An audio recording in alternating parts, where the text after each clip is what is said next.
वो गलत है। चुनाव का सपना, डर अपना अपना। नमस्कार, मैं हूं आपके साथ सिमरन राजपाल और आज हम चर्चा करने वाले हैं महाराष्ट्र में होने वाले विधानसभा चुनावों की। आप देख ही रहे होंगे महाराष्ट्र में जो अभी गर्मी है वो एकदम चरम पर है इस वक्त और हर पार्टी को एक ना एक डर सता रहा है। अगर हम बात करें महाराष्ट्र में जो डर का माहौल है वो इतना ज्यादा बढ़ा हुआ है कि जो नेता है वो किसी ना किसी बयान को लेकर परेशानी है। अब देखिए ना कि महाराष्ट्र में प्रधानमंत्री मोदी की आखिरी रैली हुई मुंबई में।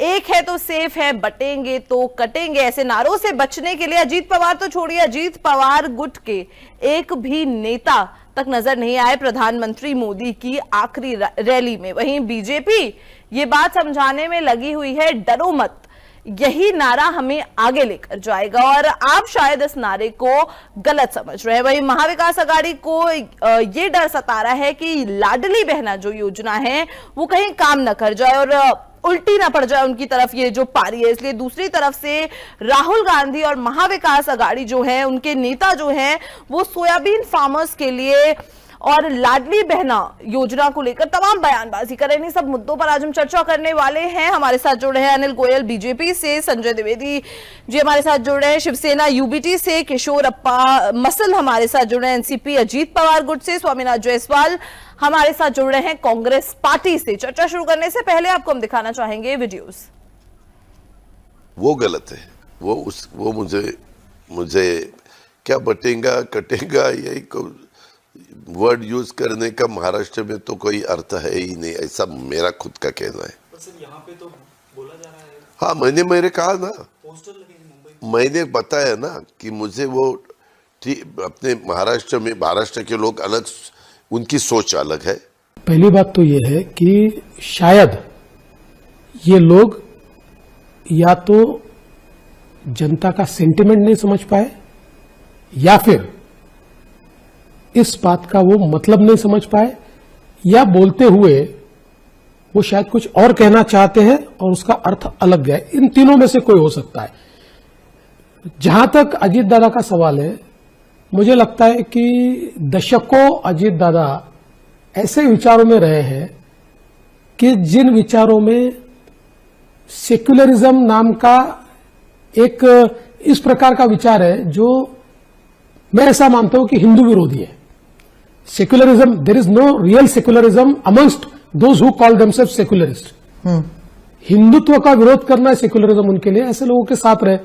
इसलिए जनता का मिजाज और नेशनलिस्ट मिजाज ये समझने में थोड़ा समय उनको लगेगा। इसलिए मैं कहता हूं, एक है तो सेफ है, एक है तो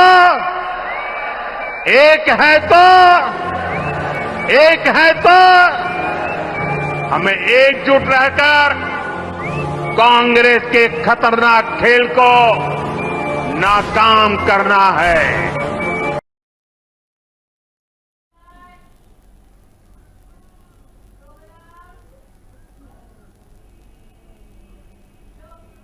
अनिल गोयल जी, पहला सवाल आपसे, एक है तो सेफ है, बटेंगे तो कटेंगे, ऐसे नारों से ही आपको लग रहा है आप आगे जा सकते हैं, लेकिन आपके साथियों को इसका उल्टा लगता है। हम एनसीपी अजीत पवार गुट की बात कर रहे हैं क्योंकि आपके इस नारे का वो विरोध कर रहे हैं और देखा गया कि प्रधानमंत्री मोदी की मुंबई में आखिरी रैली हुई, जो वहां से दो कैंडिडेट्स हैं वो उनकी रैली में नहीं पहुंचे और साथ ही साथ खबरें ये भी आ रही हैं कि जो वहां पर चुनाव प्रचार हो रहा है वहां पर प्रधानमंत्री मोदी की जो तस्वीर है वो इस्तेमाल नहीं की जा रही है एनसीपी द्वारा। अनिल जी,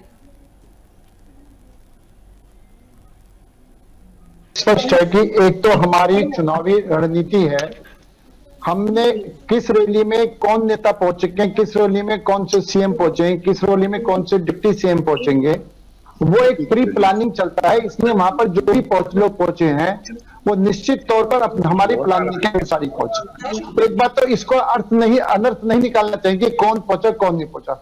जब चुनाव होता है, एक युद्ध होता है, तो युद्ध के अंदर हर आदमी अपनी सेना को सजाता है। हम अपनी सेना को सजाए कि किसको कहां रहना है, कैसे रहना है, किस तरीके से चुनाव प्रचार करना है, तो इसको इस तरह से ना लिया कि वो नहीं थे। एक बात। दूसरी बात, एक रहेंगे तो सेफ रहेंगे, बटेंगे तो कटेंगे। निश्चित तौर पर अगर हम बटे थे तो देश गुलाम हुआ। आप एक बात बताएंगे, अगर हम बटे थे तो देश गुलाम हुआ था, अगर हम बटेंगे तो निश्चित तौर पर देश को नुकसान होगा। हम अगर और दूसरों में एक रहेंगे, सेफ रहेंगे, तो वो दोनों का अर्थ अगर लगाए तो एक ही है कि हम अगर एक रहेंगे तो हम सेफ रहेंगे, और बटेंगे तो कटेंगे। ये कोई अतिशयोक्ति नहीं है। आप अगर परिवार में भी लगा लो, अगर परिवार वाले लोग आपस में लड़ेंगे झगड़ेंगे तो उसका नुकसान होगा ही होगा। गांव वाले लोग आपस में लड़ेंगे झगड़ेंगे तो उसका नुकसान होगा ही होगा। हम एक देश के बारे में बात कर रहे हैं कि हम अगर एक रहेंगे तो सेफ रहेंगे, हम अगर लड़ेंगे झगड़ेंगे तो कटेंगे। तो इसके अंदर दोनों बातों का मतलब एक ही है, सिर्फ समझने की आवश्यकता है। और जब हम एक रहने की बात कह रहे हैं तो हम ये जो देश के हित की सोचते हैं, जो हमारे राष्ट्रवादी लोग हैं, जो देश के विकास की बात सोचते हैं, जो महाराष्ट्र के विकास की बात सोचते हैं, हम सबके लिए कह रहे सब एक रहो। ठीक है। जो देश के विघटन की बात करते हैं, जो आतंकवादी की बात करते हैं, जो माफिया राज की बात करते हैं, जो भू माफिया है, जो वोट माफिया है, जो जिहाद करते हैं, उन सबसे अलग इससे सेफ रहने की जरूरत है। हम हर देशवासी को, हर भारतवासी को एक और सेफ रहने की बात करते हैं। हम जिनसे से अलग रहना चाहते हैं वो आतंकवादी हैं। उन आतंकवादियों से अलग होना है, नक्सलवादियों से अलग होना है, माफियाओं से देश को बचाना है, परिवारवाद से देश को बचाना है, भ्रष्टाचारी से देश को बचाना है। अब बाकी सब लोगों को इकट्ठे होकर के देश को आगे बढ़ाना है। हमारा बड़ा स्पष्ट नारा है। इसको लोग अपनी अपनी सुविधा के अनुसार तोड़ मरोड़ करके पेश कर रहे हैं, और तोड़ मरोड़ करके वो अपनी सुविधा से राजनीति कर रहे हैं, तो उनको अपना राजनीति करने का हक है। ठीक है। एक बात। दूसरी बात, अजीत पवार जी के बारे में भी एक बात कहूं, वो इनका एक अपना राजनीतिक दल है। तो राजनीतिक दल को उन्होंने अपने राजनीति को किस तरीके से करना है, अपने राजनीतिक दल को किसी तरीके से लगाना है, वो उनका स्वतंत्र अधिकार है। इसी को लोकतंत्र कहते हैं। अब उन्होंने नवाब मलिक को खड़ा करा, हमारे उनके विचार नहीं मिलते, हमने स्पष्ट कहा कि हम उनके चुनाव प्रचार में नहीं जाएंगे। तो ये एक स्वतंत्र ये भी जो है लोकतंत्र है, जिसमें सब लोग स्वतंत्र हैं अपनी अपनी पार्टी को हिफाजत करने के लिए, अपनी अपनी पार्टी को बढ़ाने के लिए, अपनी अपनी पार्टी का जनाधार बढ़ाने के लिए। सब लोग अपने अपने हिसाब से काम करते हैं। तो इसके अंदर कहीं भी कोई कटुता वाली बात नहीं है, अलग वाली बात नहीं है। और अगर कोई भी मतभेद है तो हम आपस में बैठकर सुलझाएंगे। कहीं भी कोई ऐसा मतभेद नहीं है जिससे कोई समस्या खड़ी होने वाली बात। ठीक है। किशोर अप्पा मसलम,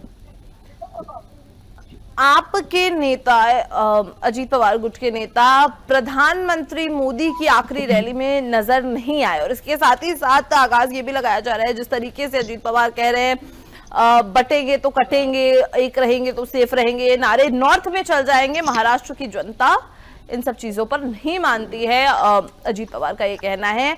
तो खबरें ये भी आ रही हैं, लोग ये भी कह रहे हैं कि हो सकता है कि चुनावों के बाद अजीत पवार वापस से महाविकास अघाड़ी का दामन थाम ले, उनके साथ वापस से अजीत पवार जा सकते हैं। किशोर अप्पा मसले पर आपका कुछ जवाब। नहीं है, हमारा स्ट्रांगली गठबंधन है, हमारा अलग सा पॉलिटिकल पार्टी है। हम महायुति के साथ लड़े हैं, महायुति के साथ ही रहेंगे। और जो हमारे मिनिस्टर है पार्टी के, उनका शेड्यूल इलेक्शन की वजह से बिजी है। मोदी साहब के जो सभा रैली हुई उसमें दादा नहीं आए, क्योंकि हमारे पॉलिटिकल पार्टी के जो कैंडिडेट है उनके साथ हमारे प्रचार शेड्यूल है, इसलिए दादा नहीं पहुंचे। इसका मतलब ये नहीं कि दादा महायुति के साथ नहीं है, दादा महायुति के साथ खड़े हैं और दादा महायुति के साथ ही रहेंगे। ठीक है।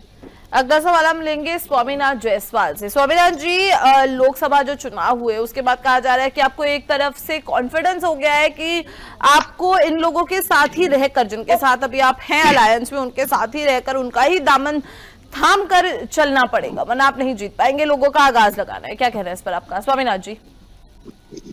और एक बात और मैं ऐड करना चाहूंगी इसमें कि जो अभी तक विपक्ष की ओर से सवाल उठाए जा रहे थे दोनों कैंडिडेट्स के, एनसीपी अजीत पवार गुट के नेता का भी आपने बयान सुना, बीजेपी के नेता का भी आपने बयान सुना कि वो दोनों अपने अपने स्टैंड पर क्लियर है। स्वामीनाथ जी, आपका जवाब।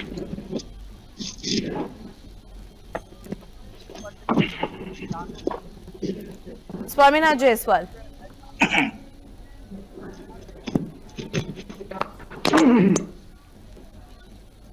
के विचारों से ही ये लोग बटे हुए हैं, कटे हुए हैं और छटे हुए हैं।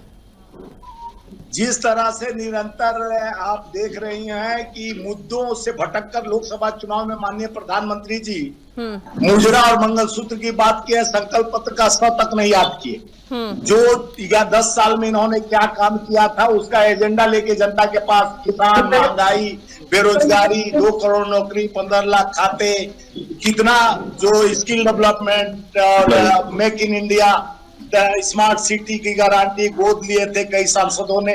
तो इस मुद्दे पे तो चुनाव लड़ते नहीं है। अब एक होंगे तो सेफ होंगे, अभी तक एक नहीं हुए हैं। ये एक करने यानी 70 साल में हम तो एक हैं। एकता और अखंडता भाईचारे की रिश्ता मजबूत है। 70 साल के बाद 2014 में इनकी सरकार आई, तभी से हिंदू खतरे में है। सारा संस्था पे हिंदू बैठे, राष्ट्रपति हिंदू, प्रधानमंत्री हिंदू, सारे संस्था में बैठे यानी कोर्ट हिंदू, और पूरा हिंदू रहते हुए हिंदू सेफ नहीं है। और कटेंगे तो बटेंगे और नौकरी मांगेंगे तो पीटेंगे। उत्तर प्रदेश वाले जो कटोगे बटोगे कर रहे हैं, वहीं पर लोग नौकरी मांग रहे हैं तो पीट रहे हैं। तो युवाओं को जिस तरह से बेरोजगार किया जा रहा है, संख्याओं में नौकरियां खाली है, रेलवे का एक्सीडेंट हो रहा है, रेलवे का दुर्दशा है, 35-35 लाख रेलवे में भर्तियां खाली है। आर्मी को भी कमजोर करने का काम चल रहा है, जिस तरह से अग्निपथ अग्निवीर योजना बनाकर, यानी पूरे देश पर कर्ज 154 लाख करोड़ कर दिया गया। अपने पूंजीपति साथियों को जिस तरह से 16 लाख करोड़ दिया गया, धारावी का पूरा जमीन कौड़ियों के भाव अपने मित्र अडानी को यानी सेफ करने के लिए, अपने सेफ की बात नहीं कर रहे हैं। एक हो गए सेफ हो गया, अडानी के साथ सेफ हो गया। अडानी को बचाने के लिए सरकार काम कर रही है, एक खुद देश को बचाने के लिए, प्रदेश को बचाने के लिए नहीं। जिस तरह से झारखंड में एक उलेमा बोर्ड ने इंडिया अलायंस के सामने, आपके सामने कुछ शर्तें रखी है। मैं पहले वो शर्तें पढ़ के सुनाना चाहूंगी, फिर हम आपसे सवाल लेंगे। शर्तें को इस प्रकार है। राष्ट्रीय स्वयं सेवक संघ यानी कि आरएसएस पर प्रतिबंध लगे, शिक्षा और नौकरियों में मुस्लिमों को 10% आरक्षण मिले, वक्फ बिल का विरोध करें, महाराष्ट्र वक्फ मंडल के विकास के लिए 1000 करोड़ रुपए का फंड मिले, 2012 से 2024 तक के दंगों के मामले में बंद निर्दोष मुसलमान कैदियों को रिहा किया जाए। महाविकास अघाड़ी के 30 सांसद मौलाना सलमान अजहरी की रिहाई के लिए प्रधानमंत्री को पत्र लिखे, मस्जिदों के इमामों और मौलवियों को 15,000 रुपए सरकारी वेतन दिया जाए, मुस्लिम युवाओं को पुलिस भर्ती में मौका मिले, रामगिरी महाराज और नीतीश राणे पर कार्रवाई हो, उलेमा बोर्ड के मौलवियों और इमामों को सरकारी समितियों में शामिल करें, महाराष्ट्र वक्फ बोर्ड में 500 कर्मचारियों को भर्ती करें, वक्फ बोर्ड की भर्ती में मुसलमान युवकों को प्राथमिकता दें, चुनाव में मुस्लिम समुदाय के 50 उम्मीदवारों को टिकट दें, वक्फ बोर्ड की जो संपत्तियां हैं उनको अतिक्रमण हटाना, उन पर से कानून बनाए, पैगंबर मोहम्मद साहब के खिलाफ बोलने पर बैन लगे, राज्य के 48 जिलों में मस्जिदों, कब्रिस्तानों और दरगाहों की जब्त जमीनों का सर्वे हो, उलेमा बोर्ड को 48 जिलों में जरूरी सामान जो है, संसाधन जो है वो मुहैया कराए जाए। ये उलेमा बोर्ड की तरफ से शर्तें रखी गई हैं। और इंडिया मुस्लिम उलेमा बोर्ड की तरफ से एक सेकंड सवाल तो, लेकिन आंध्र प्रदेश में आप देखते सर, एक सेकंड सवाल तो सुन लीजिए। मौलानाओं के लिए तनख्वाह देने की बात, उनको ईदगाह के लिए जमीन और ये सब गारंटी आंध्र प्रदेश में था। और उसका समझौता सरकार किसकी चल रही है? चंद्रबाबू नायडू मैनिफेस्टो सेम आपका जो बोली है ना, सेम चंद्रबाबू नायडू ये मैं अपने मैनिफेस्टो में डाल के रखा है। और उनका समझौता किसके साथ है? तो बीजेपी का साथ। ठीक है स्वामीनाथ जी, सुन तो लीजिए, समझौता हुआ था, सुन तो लीजिए स्वामीनाथ जी। आप कह रहे हैं बीजेपी जब 2014 में आई वो हिंदुओं को एक साथ, हिंदू मुस्लिम की राजनीति जो मुझे समझ में आया आपके शब्दों से, वो करने लगे।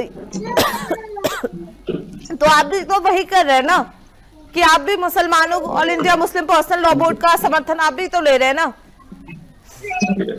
देखिए हम लोग को तो बदनामे किए रहते हैं मुसलमान का के। हम तो इंसान को जानते हैं, हम हिंदू मुस्लिम सिख ईसाई।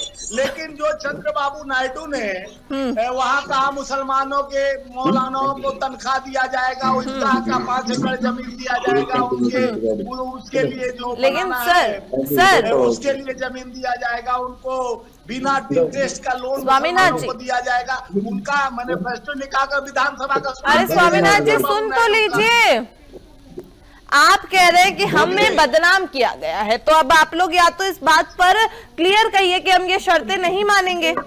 आप तो अपना एक स्टैंड भी नहीं सामने रख रहे हैं ना,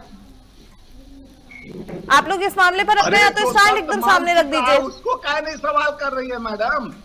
जो शर्त मान चुका है आंध्र प्रदेश की सरकार चल रही है, इसी शर्तों पे चल रही है।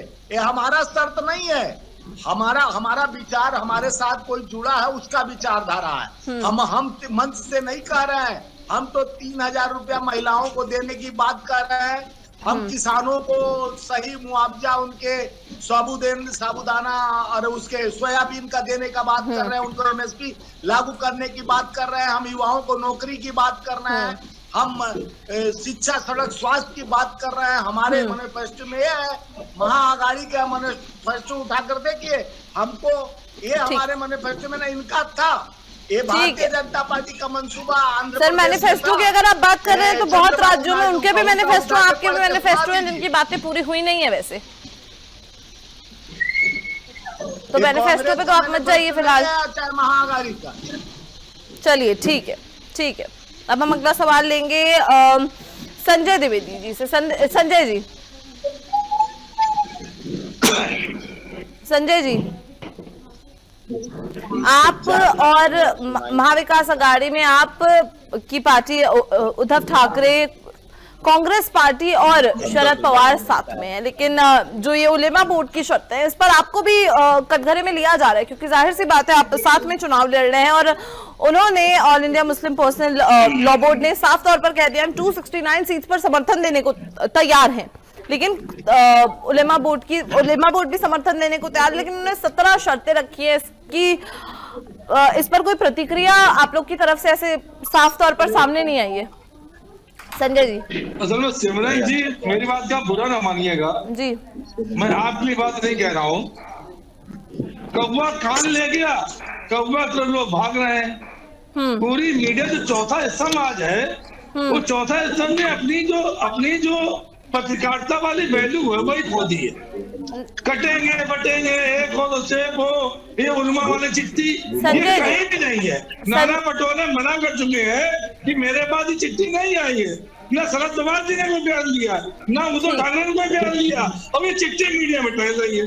मैं आपकी बात नहीं कह रहा हूँ, आपकी बात यही है, मैं एक जनरल बात बता रहा हूँ। कटेंगे बटेंगे, अरे महाराज की जनता को क्या चाहिए, उसकी चिंता किसी को नहीं है।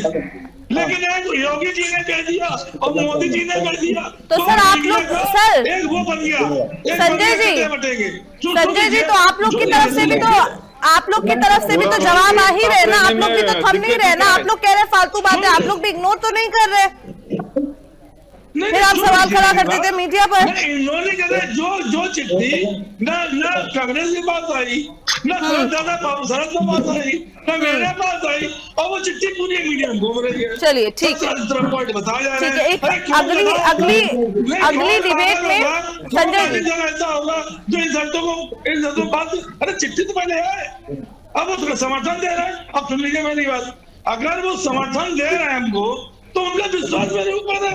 अगर भारतीय जनता पार्टी सिख मुस्लिम ईसाई दलित पर विश्वास नहीं बना पा रही है तो उसमें कोई महाविकास आघाड़ी का दोष थोड़ी ना है। अभी कभी कह रहे तुम्हारे बीजेपी के अंदर युद्ध हो रहा है, युद्ध, अरे युद्ध नहीं हो रहा है, ये युद्ध नहीं है मालूम, ये है हम समाज को 5 साल में क्या देंगे, समाज समस्याएं पूरी करेंगे। आज महंगाई, बेरोजगारी इनकी भी हो रही है, लेकिन ये गद्दार जो गए हैं आपको मिले हुए जो गद्दार है, इनको क्या पता, इनको कुछ नहीं मालूम है, इनको नहीं मालूम है कि सरकारें कैसे बनती हैं, कैसे चलती है।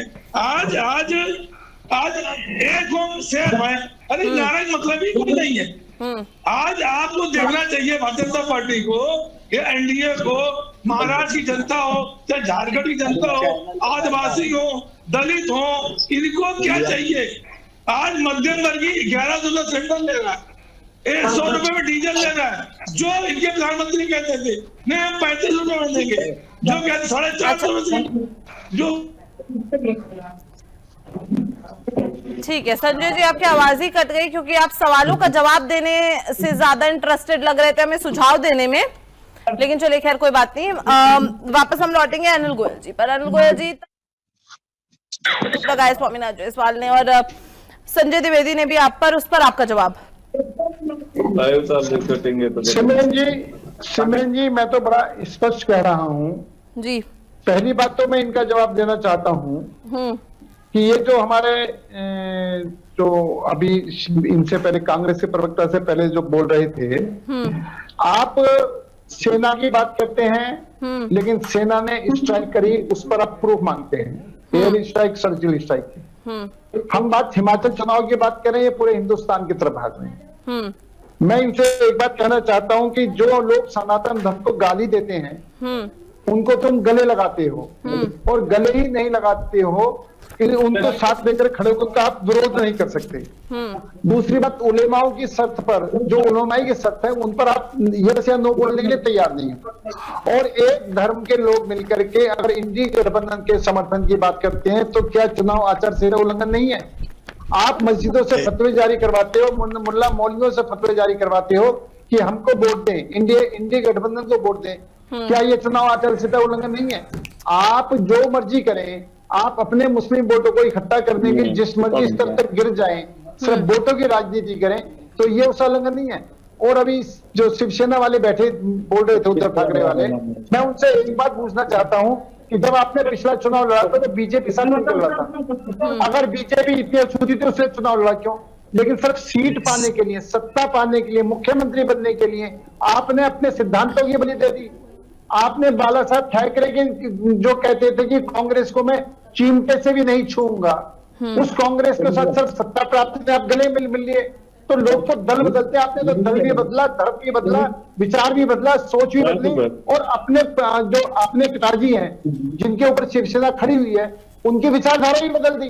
तो ये महाराष्ट्र की जनता देख रही कि कुछ एक तरफ वो लोग हैं जो देश के बारे में सोचते हैं, महाराष्ट्र के बारे में उसके विकास की बात सोचते हैं, एक तरफ वो लोग हैं सिर्फ कुर्सी और सत्ता पाने के लिए किसी इस तरह की। ठीक है अनिल जी, आपसे एक सवाल और, क्योंकि जिस तरीके से देखा जा रहा है कि आपके एक बड़े पॉपुलर नारे का जो महाराष्ट्र में भी चल रहा है, उत्तर प्रदेश में भी चल रहा है, उसका अजीत पवार गुट जो है वो उसको सपोर्ट नहीं कर रहा है, वो उसके विरुद्ध में बोल रहा है। तो अनिल जी, आपसे मेरा ये सवाल है क्योंकि कुछ समय, अनिल जी, सिमरन जी मैं यही अनिल जी पूरा सवाल सुन लीजिए पहले। अजित दादाजी के बारे में अनिल जी, आपने अनिल दादा के बारे में कहा है। अनिल जी, मैं बोल रहा हूँ अनिल जी, पूरा सवाल आप पहले सुन लीजिए। कुछ समय पहले आपने एक वो बनाया था कि मदरसों के जो टीचर्स हैं उनकी सैलरी को बढ़ाने की आपने बात की थी। आपको अगर याद होगा, आपने देखा होगा, जाहिर सी बात है आपको पता ही होगी ये बात। लेकिन उस समय भी कहा जा रहा था कि ये गठबंधन की मजबूरी है जिसने आपको ये फैसला लेने पर मजबूर किया। खासतौर पर इस पे अजीत दादा का नाम सामने आ रहा था कि उनका प्रेशर था कि ठीक है मदरसों के टीचर्स की सैलरी बढ़ाई जाए। अनिल गोयल जी, देखो मैं बताऊं, जो टीचर है हमारे अब तक गुरु गोविंद दो खड़े काके लागो पाए, बलिहारी गुरु आप लोग गोविंद दियो बताए। हमने सैलरी बढ़ाई है टीचरों की, और उसके अंदर हम भेदभाव नहीं कर सकते कि हिंदू टीचर है, मुस्लिम टीचर है। टीचर है, अध्यापक है, गुरु है, और हम इस नाते से हमने उनकी सैलरी बढ़ाई है, टीचरों की सैलरी बढ़ाई है। इसको आप हिंदू मुस्लिम के रूप में मत देखो। एक बात तो मैं बड़ा स्पष्ट कहना चाहता हूँ, और दूसरी बात मैं ये कहना चाहता हूँ कि ये लोग जो सनातन धर्म को गाली दे करके मौलवियों से, मुलाओं से, मस्जिदों से फतवे जारी करवा करके चुनाव जीतना चाहते हैं, आज ये महाराष्ट्र के विकास की बात नहीं कर रहे, आज ये हिंदुस्तान के विकास की बात नहीं कर रहे, आज सिर्फ अपनी सत्ता बचाने के लिए, सत्ता पाने की बात कह रहे हैं। और अभी चुनावी मैंने तो युद्ध नहीं होते, चुनावी रणभूमि है। जब चुनावी रणभूमि है तो ये एक तरह से चुनावी युद्ध है, इसलिए नहीं है। और अभी डीजल की बात करते थे, ये डिजिटल पेट्रोल दुनिया भर की बात कर रहे थे। तो जहां पर इनकी सरकार है, चाहे हिमाचल में सरकार है, कर्नाटक में सरकार है, जहां जहां पर इनकी सरकारें हैं वहां पर कुछ करके तो दिखाएं।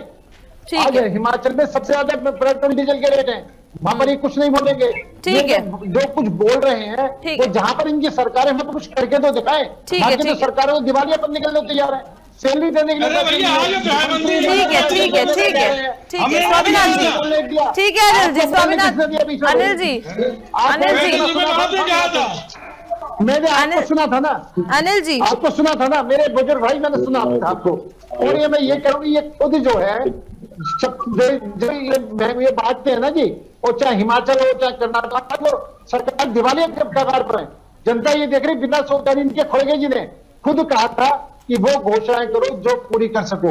इन्होंने तो जो टोटल बजट है 27 लाख करोड़ का 31 लाख करोड़ की देने की बात कर दी। ये बिना सोचते समझे बात करते हैं, बिना प्लानिंग के बात करते हैं, बिना सोच से बिना प्लानिंग बात करके इन्हें ठीक है। मुद्दे पूरे करना मतलब ठीक है अनिल जी, इन्हें ठीक है। सत्ता पानी है, और सत्ता पानी स्वामीनाथ- चाहे वो इस क्षेत्र में स्वामीनाथ जायसवाल से हम अगला सवाल लेना चाहेंगे। इन्हें इससे कोई मतलब अनिल नहीं। जी हो गया, स्वामीनाथ जायसवाल से हम अगला सवाल लेना चाहेंगे। स्वामीनाथ जी, मैं भी असदुद्दीन ओवैसी का एक इंटरव्यू देख रही थी, उसमें असदुद्दीन ओवैसी कह रहे हैं कि मुस्लिमों का वोट तो चाहिए लेकिन टिकट नहीं देंगे, क्योंकि मुस्लिम कैंडिडेट्स अगर आप खड़े करेंगे तो आपको वोट्स मिलने में दिक्कत होगी। मेरा नहीं, असदुद्दीन ओवैसी का कहना है। और सही बात है ना, नसीम खान है, हुसैन हलवाई हैं, उनकी मांग थी कि 38 मुसलमान कैंडिडेट्स को टिकट दिया जाए, लेकिन आपकी पार्टी की तरफ से, क्योंकि आप मेजॉरिटी में अपनी जो आपका दल है उसमें लड़ रहे हैं, तो 105 सीटों पर आप लड़ रहे हैं, लेकिन सिर्फ 8 मुस्लिम कैंडिडेट्स को आपने टिकट दिया है। स्वामीनाथ जायसवाल, मैं तो 8 को दिया हूं, और जो हिंदू मुस्लिम का बात चुनाव में करता है वो दामाद तो बना लेता है, चाहे शहनवाज हुसैन को चाहे और लोगों को दामाद तो बना लेता है, लेकिन जब चुनाव आता है हिंदू मुसलमान और की बात करता है। हम तो 8 सीट दिए है ना, तो हम सबको दिए, हमारा बाइकवर्ड, पिछड़ा वर्ग और SC ST सबको मिला के सीट दिया गया है। एक समुदाय ने सबका साथ सबका विकास प्रयास का बात, सबको सर्वनाश की ओर ले जाने का प्रयास तो बीजेपी देश को कर रही है।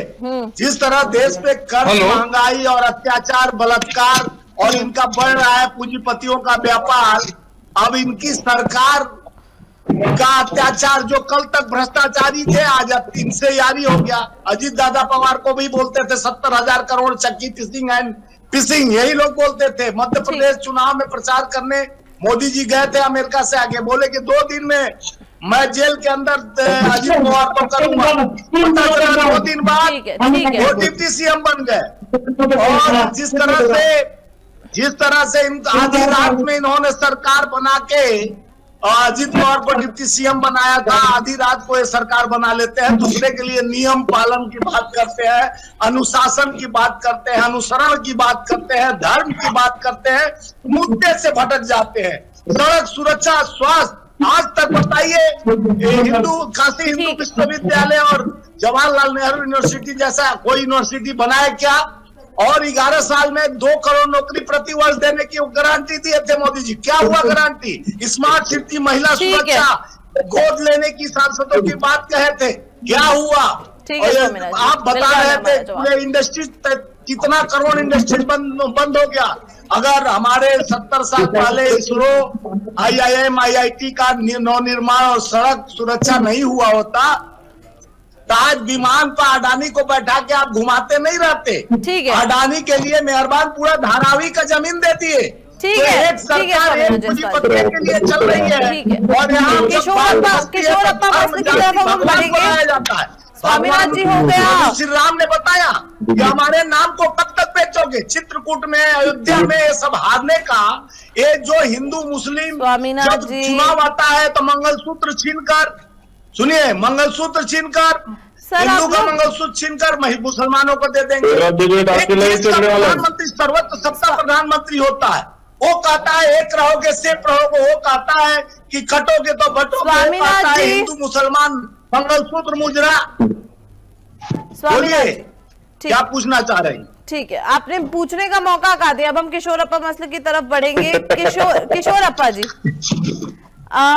जो एक डर सता रहा है, क्योंकि जाहिर सी बात है ना कि एक स्टेटमेंट आता है, उत्तर प्रदेश के मुख्यमंत्री देते हैं, भारत के प्रधानमंत्री उस स्टेटमेंट की तरफ से बहुत स्ट्रांगली स्टैंड करते हैं, लेकिन अब जाहिर सी बात है, अब गठबंधन में है, सवाल तो आप पर उठेंगे, क्योंकि कहा यह भी जा रहा है कि अजीत पवार जो है वो स्टेटमेंट का साथ इसलिए भी नहीं दे रहे हैं क्योंकि राजनीतिक दल जो हैं वो इस स्टेटमेंट को एक हिंदुत्व, प्रो हिंदुओं को साथ जोड़ने के मुद्दे के साथ दे रहे हैं। वहीं ये भी कहा जा रहा है कि अजीत पवार मुस्लिम वोट्स को भी, क्योंकि अजीत पवार ने अपने जो गठबंधन में टिकट्स दिए हैं, जो अपनी पार्टी में से उन्होंने जो टिकट्स दिए हैं वो 10% मुसलमानों को भी दिए, 10% मुसलमान भी आपकी पार्टी से, आपके एनसीपी अजीत पवार गुट से लड़ रहे हैं। तो यहाँ पर ये सवाल उठ जाता है ना कि आइडियोलॉजीज जो मिल नहीं रही है, जैसे नवाब मलिक के प्रचार में बीजेपी के कार्यकर्ता नहीं जाएंगे, बीजेपी के प्रवक्ता नहीं जाएंगे, तो ये आपको नहीं लगता आगे चल के प्रॉब्लमैटिक हो सकता है? किशोरप्पा जी, महायुति के साथ लड़े, मैंने पहले ही बोला है, हमारा पॉलिटिकल पार्टी अलग है, बीजेपी अलग है, शिवसेना अलग है। इधर कांग्रेस वाले शिवसेना के साथ रातों रात इधर सरकार बना लेते हैं तो चलता है, और अजीत दादा की पार्टी नहीं जा सकती बीजेपी के साथ? क्या है, अजीत दादा की पार्टी ने 7 कैंडिडेट मुस्लिम खड़े किए अल्पसंख्यक, और 10% कैंडिडेट हमारा अभी लड़ रहे हैं। ठीक है, तो फिर हम महायुति के साथ है, गठबंधन में है, हम हमारे पार्टी के आइडियोलॉजी से चल रहे हैं, अलग अलग सबका आइडियोलॉजी है। कांग्रेस के साथ चल रही है, कांग्रेस ने कितने कैंडिडेट खड़े किए, यहाँ के शिवसेना ने कितने किए, यहाँ के एनसीपी ने कितने किए, पवार साहब के, इसी तरफ नहीं देख रहे, सिर्फ आपने एक ही लगातार लगा लिया है। ठीक है, अनिल गोयल जी, आपकी तरफ से एक आखिरी कमेंट। मैं एक तो ये पूंजीपतियों की बात कहते हैं, अगर ये पूंजीपति इनके स्टेट में निवेश करते हैं तो अच्छे हैं, बाकी हिंदुस्तान में निवेश करते हैं तो गलत है। क्या पूंजीपति 2014 से पहले नहीं थे? क्या कांग्रेस राज में ये नहीं थे? लेकिन इनको गाली भी देनी है और उनसे माल भी खाना है। इस तरह के लोग, एक मुंह में राम बगल में छुरी। दूसरी, अजीत दादा के बारे में ये बात कहते हैं, हमने ये कहते हैं अजीत दादा पर कानून अपना काम करेगा, अगर वो दोषी पाए जाएंगे तो उनको सजा देगा। लेकिन क्या ये मानते हैं इनके राज में अजीत दादा ने भ्रष्टाचार करा? ये मानते हैं क्या?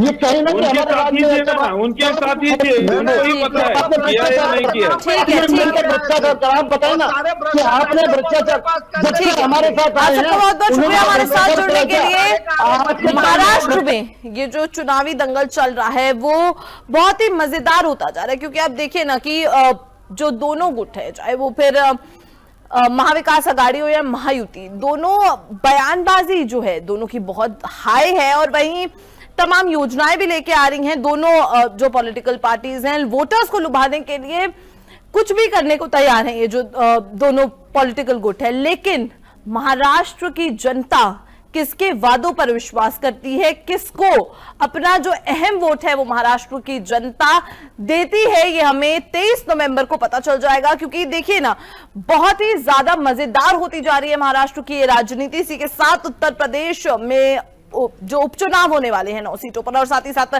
झारखंड के चुनाव हैं, उनमें भी बहुत मजा आने वाला है देखने में कि कौन सी पॉलिटिकल पार्टी वहां पर भी बाजी में मार ली जाती है। फिलहाल के लिए इतना ही, बने रहें हमारे साथ। नमस्कार।